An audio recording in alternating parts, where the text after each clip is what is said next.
আসসালামু আলাইকুম। কেমন আছেন সবাই?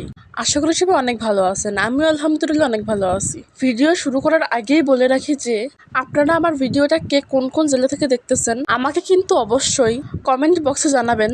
আর আপনারা যারা এখনো পর্যন্ত আমার ইউটিউব চ্যানেলটা সাবস্ক্রাইব করেননি তারা কিন্তু এখনই আমার ইউটিউব চ্যানেলটা সাবস্ক্রাইব করে দিন। আর যারা এখনো পর্যন্ত আমার ফেসবুক পেজটাও ফলো করেননি তারা কিন্তু এখনই আমার ফেসবুক পেজটাও ফলো করে দিন।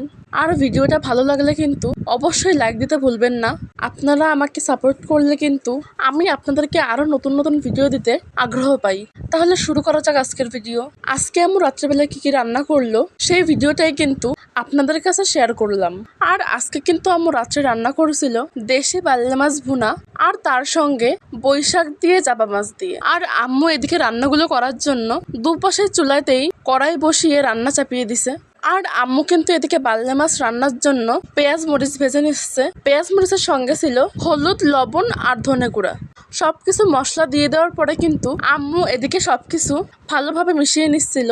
আর আম্মু কিন্তু তারপরে বৈশাখ রান্নার জন্য ওই পাশের চুলাতেও পেঁয়াজ, মরিচ, লবণ, হলুদ, ধনে গুঁড়া দিয়ে একসঙ্গে মিশিয়ে নিচ্ছিল। আর আজকে আম্মু যে বাল্লা মাছগুলো রান্না করবে সেগুলো সবগুলোই কিন্তু দেশি ছোট ছোট বাল্লে। তারপর মশলাটা কষিয়ে নেওয়ার পরে আম্মু মাছটাকে কড়াইতে ঢেলে দিল।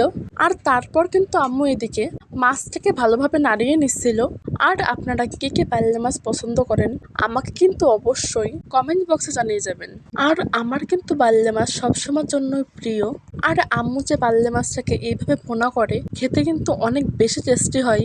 তারপর কিন্তু আম্মু মাছটাকে সেদ্ধ করার জন্য কিছুটা পরিমাণের পানি ঢেলে দিল। আর সত্যি বলতে মাছটা যে এতটা পরিমাণে টেস্টি হয়েছিল জাস্ট বলার মতো না। আর আম্মু কিন্তু ওই পাশের চুলাতে বৈশাখ রান্নার জন্য মশলাটাকে কষিয়ে নিচ্ছিল। মশলাটা কষানো হয়ে গেলে কিন্তু আম্মু এদিকে বৈশাখটাকেও ঢেলে দিল। আর বৈশাখও কিন্তু আমার অনেক ফেভারিট। আর বৈশাখের সঙ্গে যদি কোনো মাছ অ্যাড করা হয় তাহলে কিন্তু অনেক টেস্টি হয়। চিংড়ি মাছ বা ইলিশ মাছ হলে কিন্তু আরো বেশি টেস্টি হতো, কিন্তু আমাদের বাসায় আজকে চিংড়ি মাছ বা ইলিশ মাছ কোনোটাই ছিল না, তাই জাবা মাছ দিয়ে রান্নাটা করে ফেললাম। তারপরেও যে এত পরিমাণে টেস্টি হয়েছিল বলার মতো না। আর এদিকে কিন্তু বাল্লা মাছটাও রান্না করা হয়ে যাচ্ছিল। আর আমার কিন্তু বাল্লা মাছ দেখলেই লোভ লাগে। আর তারপরেও আম্মু রান্না করতেছে। আমার আম্মু যে এতটা সুন্দর রান্না করে বলার মতো না। তারপর এখানে কিন্তু তৈরি হয়ে গেল বাল্লা মাছ ভুনা। তারপর আপনাদের কার কার লোভ লাগতেছে বাল্লা মাছটা দেখে আমাকে কিন্তু অবশ্যই কমেন্ট বক্সে জানাতে ভুলবেন না। তারপর এদিকে কিন্তু বৈশাখটাও রান্না করা হয়ে যাচ্ছিল। আর বৈশাখ আর বাল্লা মাছটা যে এত পরিমাণে স্বাদ হয়েছিল খাইতে আর এত পরিমাণে টেস্টি, আমার কিন্তু অনেক মজা লাগছে খাইতে। তারপর এদিকে কিন্তু বৈশাখটাও প্রায় রান্না হয়ে যাচ্ছিল। আর বৈশাখ রান্না থেকেও কিন্তু অনেক সুন্দর একটা ঘ্রাণ আসতেছিল। আর আপনারা কে কে বৈশাখ পছন্দ করেন আমাকে কিন্তু অবশ্যই কমেন্ট বক্সে জানাতে ভুলবেন না। আল্লাহ হাফেজ। আপনাদের সঙ্গে পরবর্তী ভিডিওতে দেখা হবে। সবাই ভালো থাকবেন।